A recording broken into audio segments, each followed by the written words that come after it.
Get ready for a housing recession. Buckle up because there's more turbulence coming in the housing market, according to Bank of America.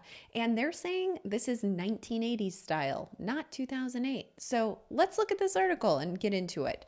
What are they talking about here? Well, if you've been living under a rock over the last few years, home prices have gone up significantly, not just here in Phoenix, but across the US.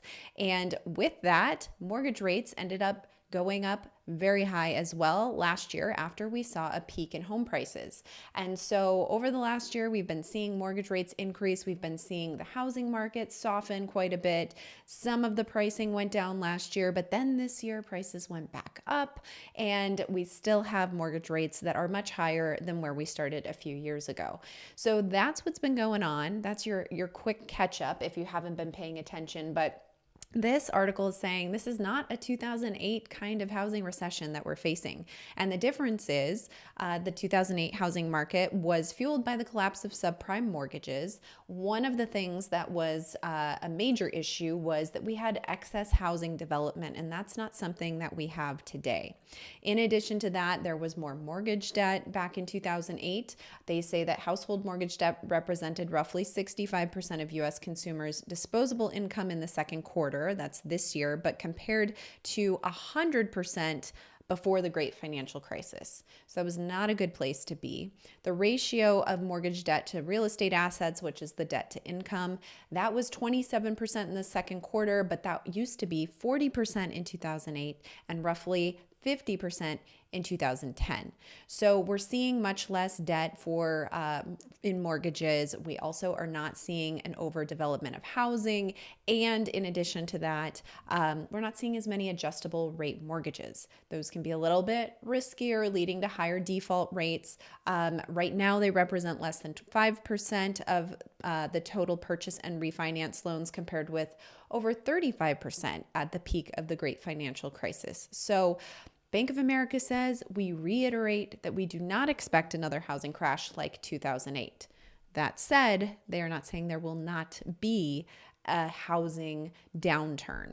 And so they're saying maybe this is a repeat of the 1980s. So what happened in the 1980s? Well, very similarly, home prices boomed for quite a while before the Fed came in and hiked the interest rates. This talks about how consumer price index peaked around 14% in 1980, and then Volcker came in and sent mortgage rates to 18% in a year's time. Now, we're not that high at this point, thankfully, but home prices are much higher than they were in the 80s, so you got to think about that too. This caused a serious downturn in the housing market, and home sales and building cratered. Now, that's an important point that I want to make. They're not talking about prices here. They're talking about home sales and building levels. Now, this is actually kind of a fun thing to see. At the start of the term in August of 1979, the median U.S. home sales price was $64,700.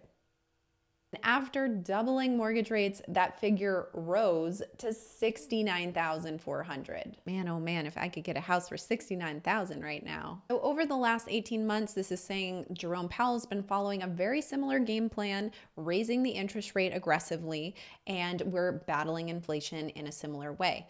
The interest rate soared from 3.8% in March of 2022 to over 7.5% today as a result. And if you watched my video on Tuesday, rates were pushing 8%. Now, what's interesting about this is they bring in demographics as well. They're saying that demographics were favorable in the 80s because the baby boomers were entering home buying age, and it's similar to today where millennials are entering their home buying age or have been in their home buying age and have bought up enough homes where the inventory has remained somewhat low.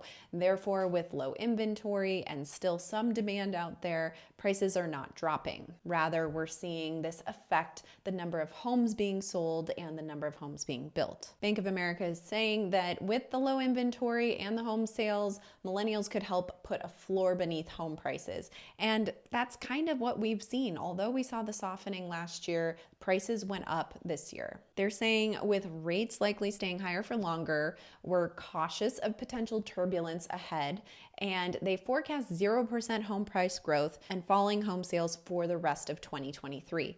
Eventually, as inflation fades, leading the Fed to cut interest rates, housing affordability will improve, and then we'll see a more stable housing market. So how does that compare to where we're at today? Well, this is exactly what's going on here in Phoenix, and I've showed this chart before. This is the number of sales per month, and this has just steadily been going down because there aren't a lot of homes for sale, and what is out there's not a lot of demand to be soaking that up. Now, as we also look at prices, you can see exactly what has been happening. This year, prices only went up and they've gone down slightly, but kind of remaining stable. When we look at last year, same thing. We saw prices start to go down, but then this year came back up and we're pretty close to hitting those all-time highs that we saw last year. Now, in terms of building and what's going on with new construction, this has gone down as well. This is single family permits, rolling 12-month counts. You can see this is totally dipped throughout this year. And then we also have the single family permits year to date. If you look at it in this way, you can also see that we are below where we've been the last few years in terms of permits. I do think that the past is always a good indication of what can happen in the future. And although many people have been talking about a 2008-like recession, I think the 1980s seem to be pretty similar to what we have going on today. I'd love to hear your thoughts on that. So comment below and let me know what you think. If you want more information on what's going on specifically in Phoenix, check out this video right here. I'll be back on Tuesday with another market update.